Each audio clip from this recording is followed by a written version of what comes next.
শীতের দিনে প্রচুর পরিমাণে শাকসবজি খেতে কিন্তু আমাদের ভীষণ ভালো লাগে এবং শরীরের পক্ষেও ভীষণ উপকারী। তো শীতের দিনে কিন্তু নানান রকমের বেগুন, তারপরে লঙ্কা, নতুন, নতুন আরকি বের হয় সবজিগুলো। তার মধ্যে আছে বেগুনের চারা। তো শীতের মধ্যে প্রত্যেক বছর শীতের সিজনে যে বেগুনগুলো পাওয়া যায় আমার তো বেশ ভালো লাগে খেতে। জানি না তোমাদের কতটা ভালো লাগে। তো তোমাদেরকে আজ দেখাবো যে বেগুন এর চারা বসানোর পদ্ধতি এক্কেবারেই আলাদা। তার কারণ তোমরা তো সবসময় দেখো ভার্মি কম্পোস্ট কিংবা নানান রকমের সার, শিংকুচি, হাড় গুঁড়ো নানান রকমের আরকি পদ্ধতিতে সকলে কিন্তু গাছ বসিয়ে থাকে। অনেকে আবার গোবর সার দেয়। তো ছাই সার দিয়ে কে গাছ বসিয়েছো সেটা অবশ্যই কমেন্ট করে জানিও।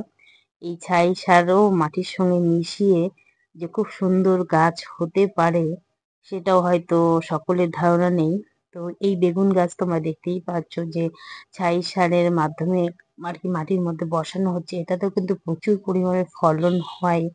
ইভেন আমি তোমাদেরকে এর আগে আরকি বেগুন দেখিয়েছি আমার বাড়িতেই শর্ট ভিডিওর মাধ্যমে, বড় ভিডিওর মাধ্যমে বেগুন প্রচুর পরিমাণে গাছের মধ্যে ধরেছিল। সেগুলো বেগুনও কিন্তু এই পদ্ধতিতে বসানো, মানে এই ছাই সার দিয়ে বসানো আরকি।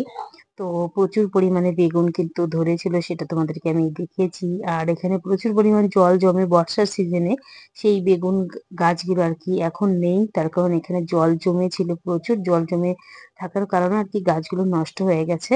তো দেখতেই পাচ্ছ বেগুনের চারাগুলো। আর শীতের বেগুন খেতে কিন্তু প্রত্যেকেরই ভীষণই ভালো লাগে। আর দেখতেই পাচ্ছ বেগুনগুলো কিন্তু খুবই সুন্দর।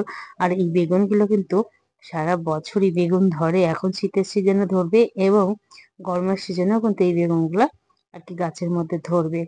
তবে এই বেগুনের আরকি যে পদ্ধতিতে আরকি বসানো হচ্ছে এটা কিন্তু সেই আগেকার দিনের মানুষেরা এই পদ্ধতিতে ব্যবহার করে থাকতেন। তবে কিন্তু প্রচুর পরিমাণের আরকি সবজি ফলন আরকি পেতেন ওনারা জমি থেকে। তো দেখতেই পাচ্ছ এগুলো কিন্তু শুধুমাত্র ছাই সার। তো দেখে নাও কারা, কারা এই ছাই সারের পদ্ধতিতে বিভিন্ন রকমের গাছ বসাও। তো কেউ যদি এরকম বসিয়ে থাকো অবশ্যই আরকি কমেন্ট করে জানাবে। তো এই ছাই সারও কিন্তু কম নয়।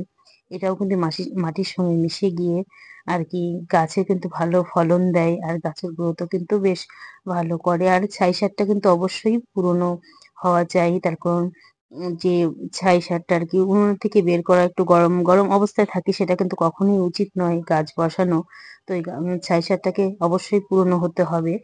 তো দেখতেই পাচ্ছ এই ছাই সারের মধ্যে এই বেগুনের চারাগুলো কি সুন্দরভাবে আরকি বসানো হচ্ছে।